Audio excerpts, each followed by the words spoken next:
Greetings and salutations, folks. I hope everyone is still doing well, and welcome to this early morning, middle of the night bonus upload. Before we jump on into it, a couple quick links. As many of you know, I rely on Patreon, PayPal, channel membership, and the merch to help the channel to continue to grow and go. Links to Patreon, PayPal, and channel membership is in the description below. The merch displayed directly under the video. Also, Dogman Frightening Encounters, Volume 1 through 3, the audiobook versions. They were written and researched by Tom Lyons, narrated and produced by me, Jeff Nadolny. Those audiobooks, they're available on Audible, Amazon, and iTunes, links to which are also in the description as well. And finally, last but definitely not least, if you'd really like to help support this channel to continue to grow and go, simply subscribe. It does not cost a cent. Click that like button, takes half a second. If you don't want to miss out on any of the informative uploads that I put out daily, click the bell icon, and folks, please leave a comment and share the video. Why? Well, because these things really do help the channel to continue to grow and go. They definitely do matter, and they are appreciated. And with that, I have taken far too much of your time. Let's jump in to this night-ending bonus upload. Jeff, I'd like to thank you for taking the time and sharing my encounter. My name is Zach, and you can use it. That's just fine with me. I'm 29 years old now, but this happened when I was 9, maybe 10. Before I get into it, I'd like to give you a small layout of the property and some details on the house. My mom's parents used to have a mid-sized 2-story home with about 30 to 40 acres of land in Summerdale, Alabama. They had farm animals, chickens, roosters, peacock, horse, you name it. The backyard had pecan trees with an old barn used for keeping the horses. It was an old barn with a tin roof on it, and why I give this info on the barn will lead up to what I'm about to share. One weekend, I decided I wanted to stay the night with my grandparents, as I usually do once or twice a month. My mom and dad were no longer together, so I had to share my time between the two. So when I did stay with my mom, I would always want to see my grandparents. One weekend, I stayed the night. I had just finished with a late night snack, and I was going into the kitchen to put my dirty dishes away and get ready for bed. Now in the kitchen, there's a window above the sink with a light on above the window. At first, I saw movement in the corner of my eye, so I looked out the window. I could see in one of the trees the peacocks were acting up, flying out of the tree they usually slept in. So I go outside thinking maybe they were spooked by something, maybe an owl, or they saw a coyote, so I grab my BB gun and a flashlight and go outside. My grandparents were already upstairs getting ready for bed, and my grandfather was on his breathing machine. So, me being the only other male, I told him I was going outside to see why the peacocks were acting up. He told me to hurry back inside, it's late and bedtime, so I told him no problem. I go outside, and I'd use the back door, which was a sliding glass door. I walk out, usually the dog, whose name is Jake, he's a Great Dane, and my best friend. He would be by that door, and he wasn't. He would come running, but this time he didn't. I was concerned there was a light near the barn, so the backyard was lit up pretty decently. I called for Jake and nothing. After I called his name, I heard movement in the tree next to the barn. That was also close to the tree, so I turned my flashlight on. I began to slowly walk into the backyard. Now, usually, Jake would have come running to me. I call out, and still nothing. I stopped talking, and I began to worry, thinking something had happened to him. Tears began to roll down my face, and after a few minutes I realized the peacocks are all on the ground, where they'd usually be sleeping in the tree. Then I hear a rooster flopping around like a madman in the same tree they'd all be sleeping in.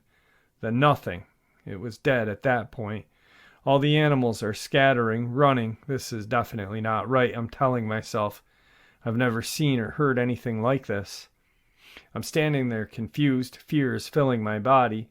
And, I don't know why, but I yelled for the dog again. This time I see him about 50 yards come running from the other side of the barn. I walk up to him, but he runs past me to my grandmother's old greenhouse she uses for her flowers. Then I hear this deep growl. I'm stuck with fear, as I cannot move. I can hardly breathe at this point. I try to turn around, but it was like I was frozen in a block of ice. Flashlight, BB gun still in my hands. I cannot lift them. I couldn't understand what was going on. Finally, I'm able to turn. And I do, but when I turn around, I don't see anything. I turn my flashlight back on and look, and still nothing. Man, I'm tearing up as I'm typing this. So I keep looking, and then I hear a noise in the tree. I shine my light to see what was up there, and that's when I saw it. About 20 to 30 feet in the tree at first, all I saw was this white-gray hump. Then it began to move, and now I see what now I could tell was the back and shoulders, then its ears. I'm freaking out. This thing is huge to be anything like a coyote. As it finishes, it turns and I see its face. If you've ever seen a werewolf or Fever Swamp on Goosebumps, this thing's face looked just like the werewolf's face in that.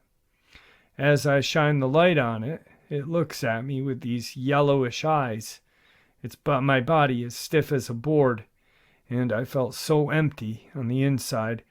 This thing lifted its left arm, and in its left hand it had one of the roosters already dead.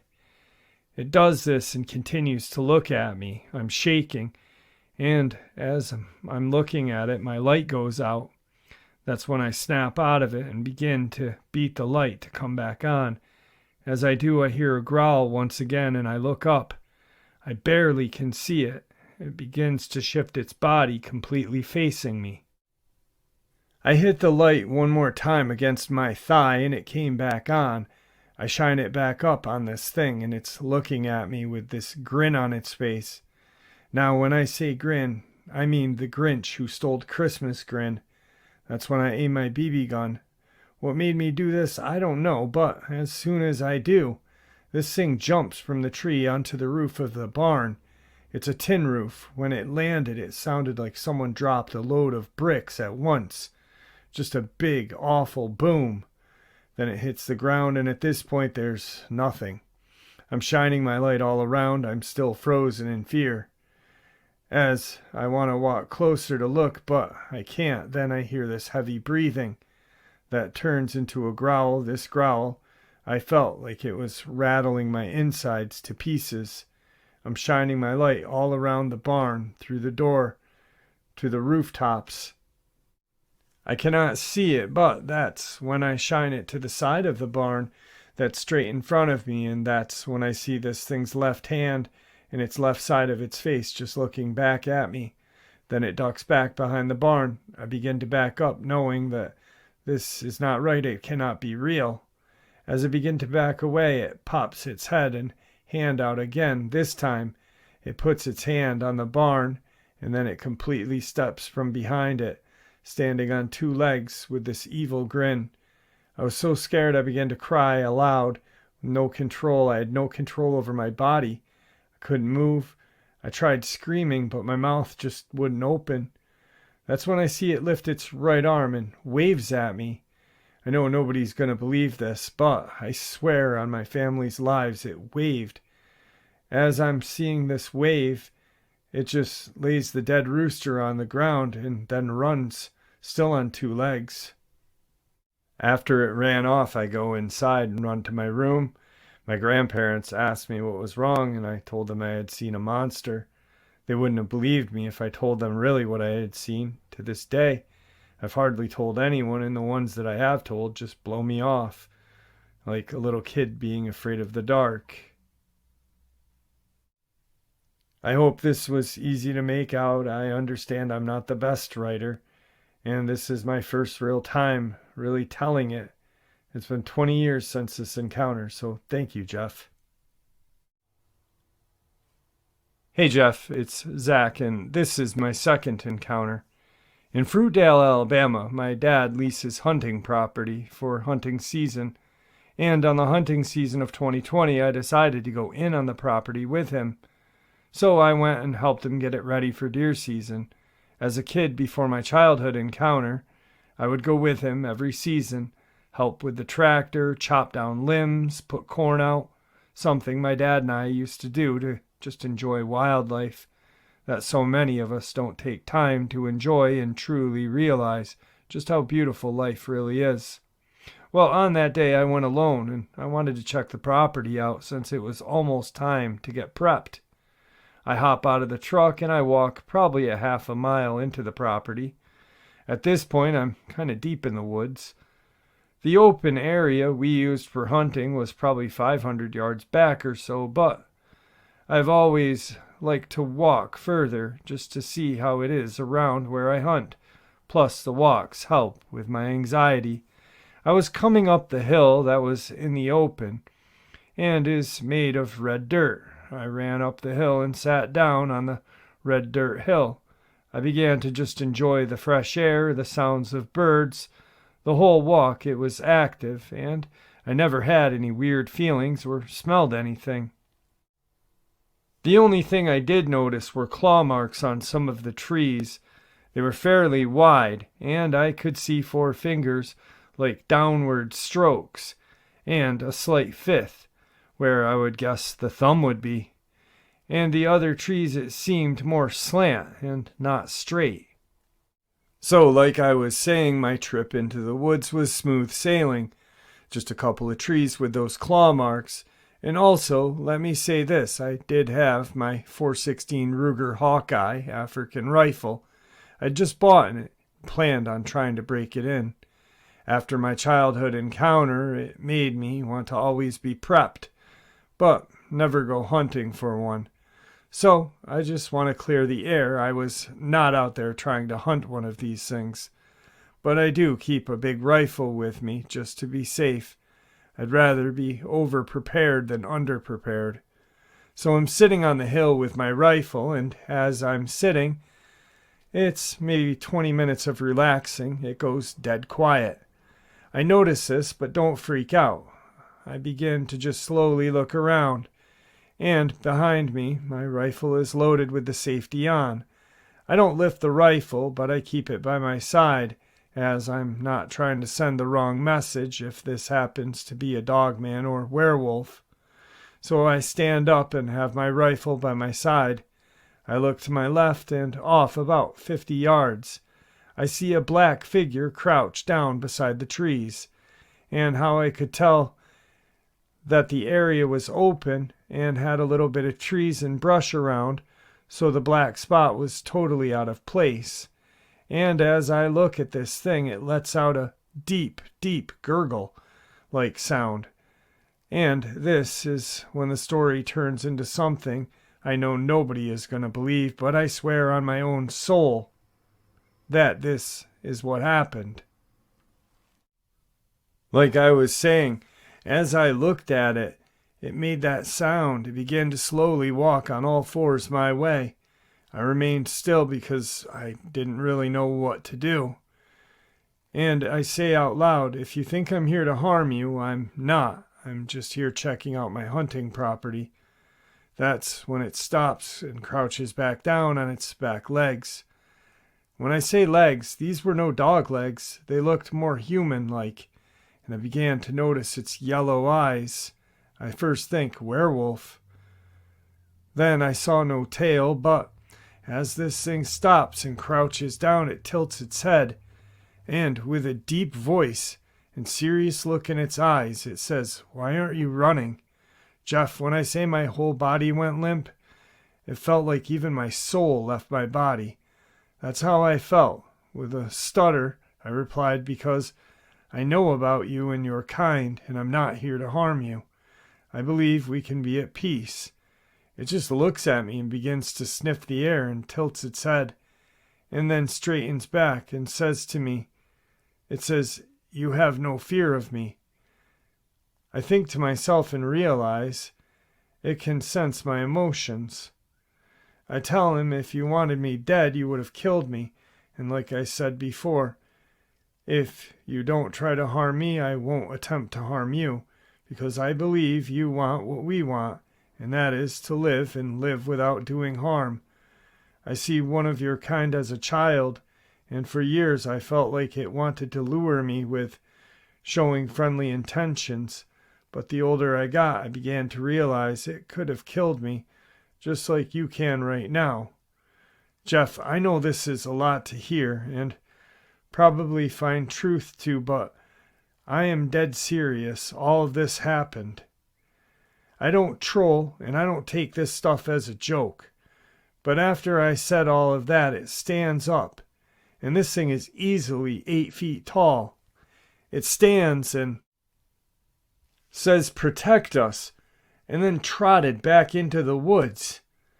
My second encounter in 20 years, and each one had been harmless. I don't know if it's certain people or what, but I still cannot wrap my head around this last encounter. Zach's third email. Hey Jeff, I'd like to give you an update on everything that's been going on. Just so everyone knows, there's a lot to cover, and I'm typing this on my phone, so I apologize if anything gets left out. I'm shaking as I type this. So, just recently I had a run-in with that werewolf that I nicknamed Buddy, and found out that he could speak. Shortly after speaking to you, Jeff, on your show, it was about a week or two later that I started seeing less of Buddy, and then one day nothing. I was a little nervous because I didn't know what happened. I was worried that he had turned against me, and now either planning on hunting me or who knows what.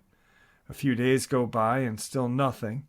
Woods sound alive, and, well, I don't see any dead animals, and I don't smell anything. I don't see prints. It was like Buddy was never around. I leave and come back the next day, the same thing. Everything is normal. I make my way around my truck to get supplies out and begin making my way to the hunting spots to begin setting up stands to hunt out of. My dad and I build them, and once we build them, we bring them out and set them up on this day. I was alone, and I drove my truck to the spot and backed the truck up to the post holes. That way I could drop them right in with the truck helping me hold the stand up.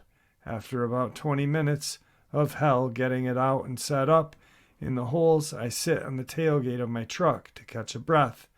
Sitting there, sweating and chugging water like there's no tomorrow, I notice how quiet it is, and I look around. I don't see or hear anything. Based off my previous experience, I was thinking, okay, maybe he's back.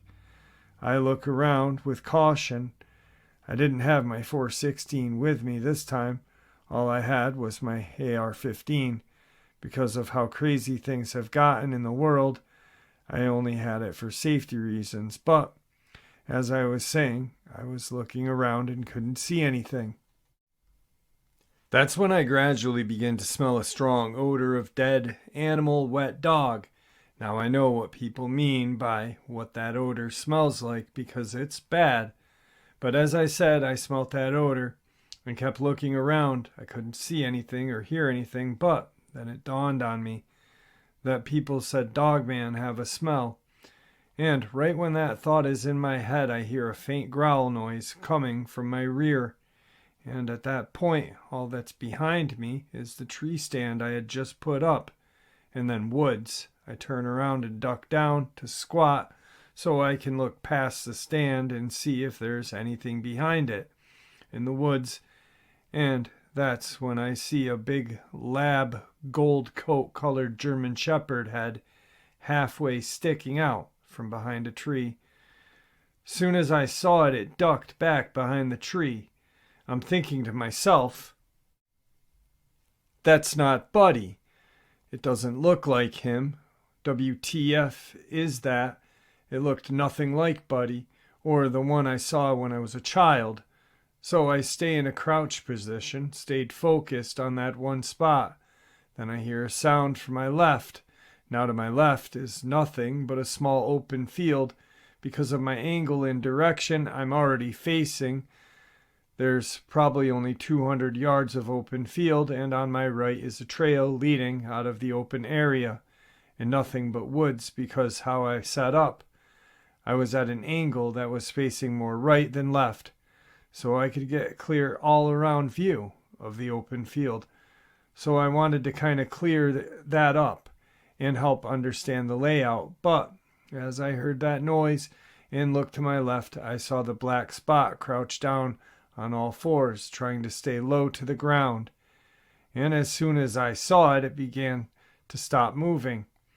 And then the one in the woods begins to growl, at this time even louder. I begin thinking very fast in my head that I need to stay calm and remember how to use my instincts. Half my family comes from military background and taught me a lot. And one is to always keep your head, a clear mind, and swallow my fear. But as this one growled, I turned my eyes to it and I quickly adjusted back on the other one. And that's when I catch it making again. And at this point, I know what's going on. But my gun is in my truck in the back seat.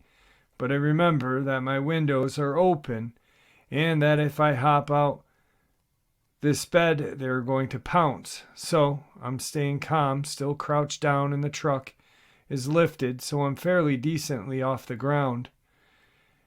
So it would take me 1 or 2 extra seconds if I hopped down, and I knew that I couldn't waste a second if I'm going to make a move at this moment. I knew it was going to take the training I've been given and have taught myself.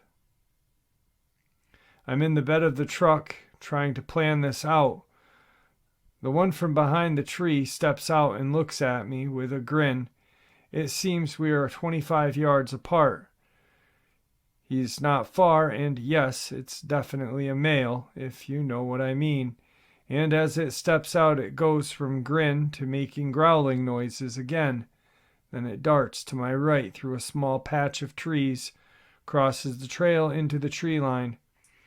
Now they are on my left and right at this point, so I look back at the other one, and it's now moved more in the middle of the field and more in front of the truck at this point. Still staying low to the ground, I'm confused, not knowing what's going on. I begin to hear movement to my left, same one that just went into the woods. As I look to my left, the one in front of me stands up and makes this loud growl howling noise and runs in my direction. As soon as it begins to run straight at me, I jump or slide across the top of the truck and into the passenger seat. Like I said, the windows were open. The keys are still in the ignition. I crank it enough to power the windows and roll them up. By the time I had the window half up, the one running was at my hood of the truck. This thing cleared 100 yards easily within seconds, enough to where I didn't even get my windows completely up. It just stops and puts its hand/paw on the hood of my truck. This is early afternoon, so I'm getting a clear as day look at these things. It wasn't bulky, it was lean, and this one had a dark brown color to it. The other one has a golden brownish color to it, like a lab with golden tannish color. The fur wasn't that thick, and face like a mixture of a German Shepherd/wolf, if that makes sense. The hands were more like paws and hands mixed together. As it stood there, it started sniffing the air and looking around. Then it turns its head to its right, which is my left, and there comes the other one walking on all fours. I look down onto the floorboard and grab my AR, look back up.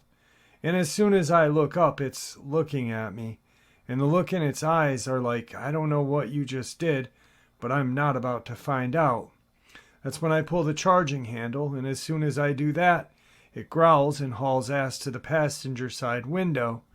It shoves its face into the window, and as soon as that one did that, the other one comes from behind and smacks the quarter window and sends cracks all through it. And one in the front of me raises its arms to swing at my window. That's when I let 2 shots off into this thing. I hit it because it let out this god-awful scream yelp sound. The other one must have run because once I turned back around, it was gone. Jeff, I don't know, but all this started as soon as Buddy left, and I don't know where my friend is, but I want him back. I just hope Buddy wasn't trying to ask me for help when he said protect us. Remember me telling you about that? What if Buddy was asking me for help, werewolf or not? I've always believed they need our help too. Since then, I haven't been back to the property, but recently I was at a gas station not too far from the property. And while I was getting a drink, I noticed an older native gentleman. He would always stare at me, not creepy looking really, but would just have this smile on his face. He finishes getting his stuff and goes to the checkout, and I finish what I'm getting and make my way to the line to check out. The whole time I'm feeling like I know him, like I've seen him before. He goes to walk out and turns his head. Then does this tilt-like thing you do when you're saying hello with your head, but with a grin or smile.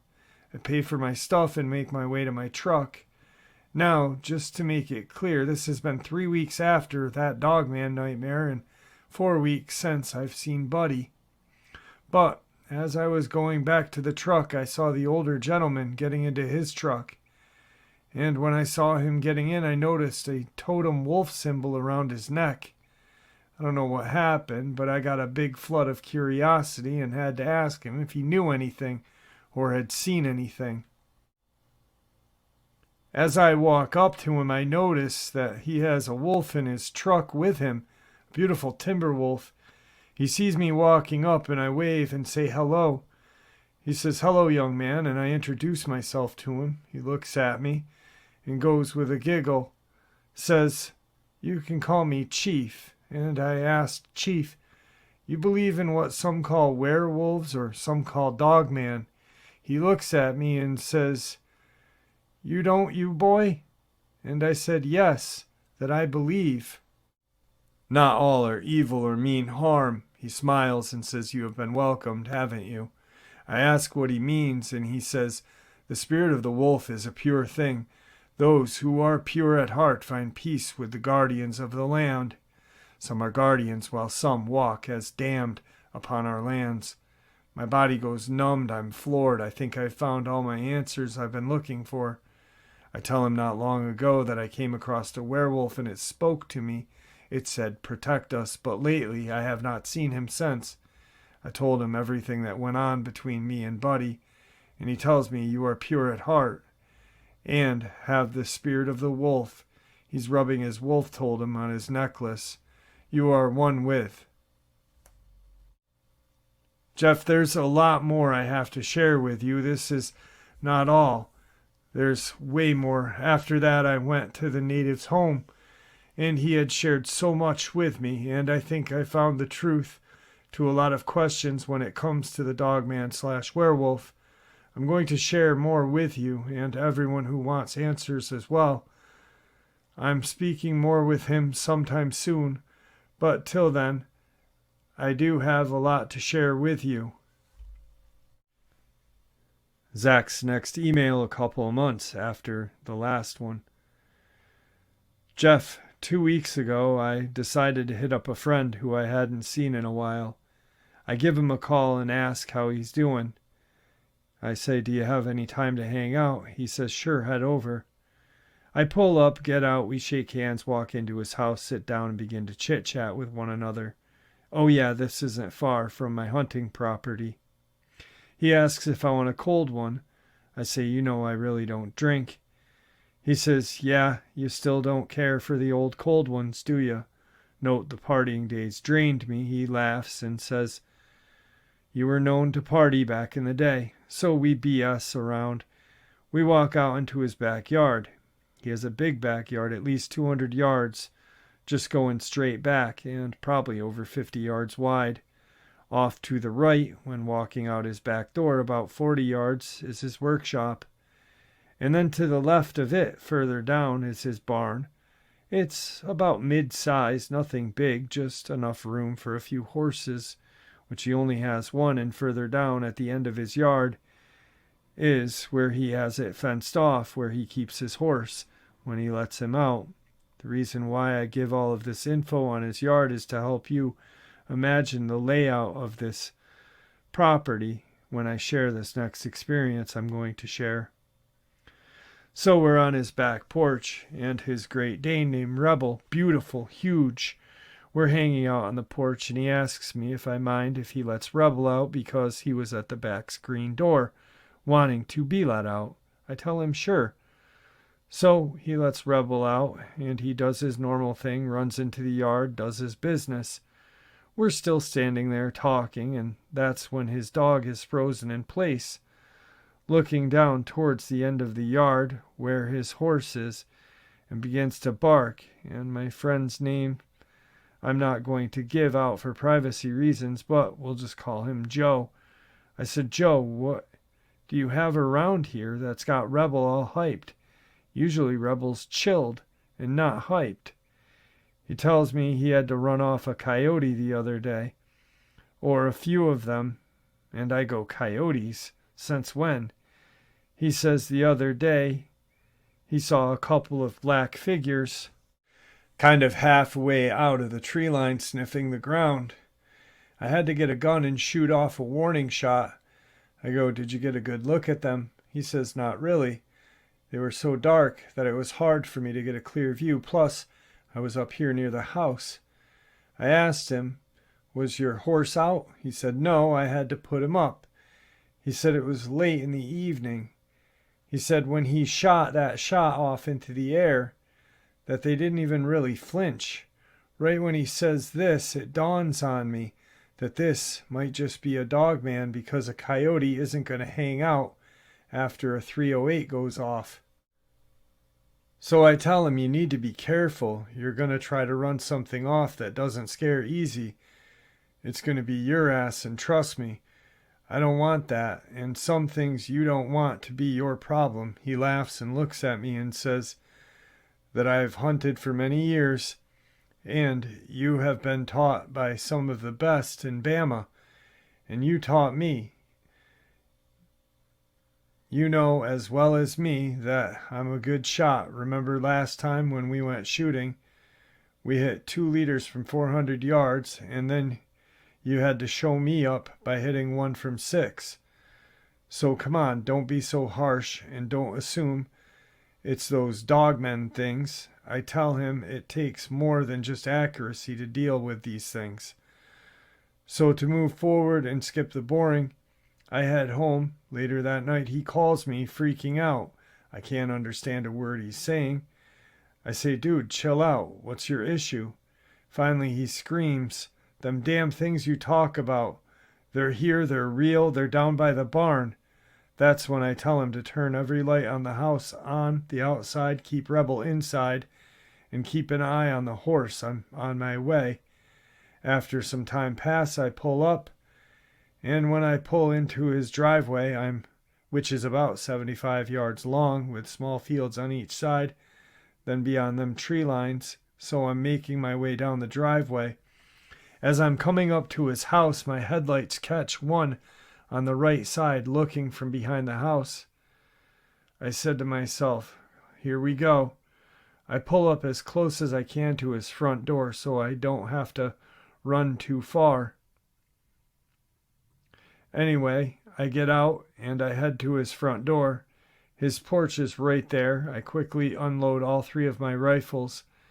I brought with me my 7mm Weatherby, a 340 Weatherby, and my .416 Ruger. I have a .375, but the .340 has more velocity. Yes, bullet grain is smaller, but if anyone knows Weatherbys, especially the Mark Vs, you can't go wrong, especially with velocity. So I unload the truck, guns laid on the kitchen table. My friend is on his couch, white as a sheet of paper, shaking out of control. As soon as I go to try and say something, I hear a loud boom on the back side of the house. My friend then flips out and yells, "Get away from me." I've never seen that side of him like this. I grab his shirt and say, "Joe, you gotta get a grip. I know you're scared and I understand, but if we're going to get out of this, you're going to need to get a grip. You need a clear head. Listen to me. We will make it out of this, and hopefully this doesn't turn ugly. But your fear is going to attract them. They sense you're flipping your crap, so they're going to try and scare you. He looks at me and said, "Where is Rebel?" I look around calling out for Rebel, and he's nowhere to be found. Joe runs back to the sliding door and goes to open it. I tell him, "Joe, stop." He's now gone from being scared to pissed. He throws open the blinds that are made to cover the sliding door and then throws the door back, porch light on. So luckily nothing was there when he opened the door. He's yelling for Rebel, so I go out with him and begin looking around. I tell him, "Joe, you're gonna have to shut it. You can't be loud." Then I ask him, "Where, if your work light, we need to plug it up on this porch and shine it out into the yard." This one is one of those Husky LED lights, 7,000 lumens. He goes and gets it. I'm still on the porch looking around, and at this point I have my 7mm with me. And trust me, it will work on these things, especially with these loads. The 7mm has claimed one, but that's an encounter for another day. But as I'm on the porch looking around, I look to my left, and I see Rebel. Then Joe runs out with the light. I tell him, "Quick, hook it up." I see Rebel, and this light covers 360 degrees and 180-degree tilt. We shine it out into the yard, and off to the left is Rebel, and Rebel has his tail tucked between his legs and is close to the ground, trying to slowly back up. In front of him, coming out of the tree line, is this brown-black coated Dogman on all fours, staying low, making its way towards Rebel. That's when Joe screams, "Rebel, come here, leave him alone." And right when Joe does this, it perks up, and with its left arm grabs Rebel, and then its right, and begins to attack him, holding his head to the ground. All I can hear is Rebel let out this loud squeal, then nothing. All this happened so fast that by the time I got my gun shouldered, it was dead. Then it drags the dog off, and Joe's sobbing at this point, emotionally wrecked and pissed. As Joe is on his knees, I hear movement and growls coming from the woods, and I tell him to get up. We're not alone. Soon as I say that, off to our right comes another one. This one is all black and hard as hell to see at night. As it comes out, it goes from being on all fours to standing on two legs, while still hunched over a bit. I said, "Joe, we gotta go now." He stands up.